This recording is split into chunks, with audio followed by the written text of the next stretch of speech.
तर आता दुपारचे 2:30 वाजलेले आहेत. खूप मजा केलेली आहे आणि जसं की तुम्ही बघू शकता इकडे खूप सारी पब्लिक इकडे एन्जॉय करते, वेगवेगळ्या राईड्स करतायत समुद्रामध्ये. मी काय गेलो नाही, थोडा रिस्की वाटते पण मजा येते. जाऊ समुद्राच्या लाटा कधीतरी यायला पाहिजे, आपण सुद्धा एन्जॉय करायला पाहिजे. जसं इकडे तुम्ही आतमध्ये इकडे बघू शकता, इकडे लोक आतमध्येपर्यंत गेलेत समुद्राचं. हे असं रिस्क थोडा टाळायला पाहिजे, त्याची जबाबदारी आपण पण घ्यायला पाहिजे. आणि मजा येते आहे. खूप टाईम झालेला आहे. आता आम्ही थोड्या वेळात जाऊ.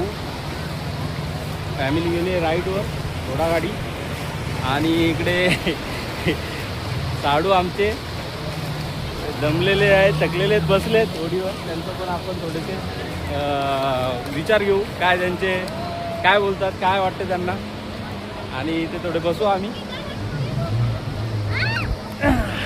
हे आमचे साडू, बोला तुम्हाला काय वाटते, काय काय मजा केली की नाही? खूप एन्जॉय केला, खूप खूप खूप मस्ती, खूप धमाल. काय वाटते बीच बद्दल, काय कसं काय? खूप सुंदर बीच आहे, स्वच्छ साफ. कुठून आलं तुम्ही ते पण सांगा. आम्ही पडगाव देवडी तालुक्यातून पडगाव इथून आलेलो आम्ही. हां, फॅमिली बरोबर आलेले. फॅमिली बरोबर आहे, सगळे फॅमिली आहे.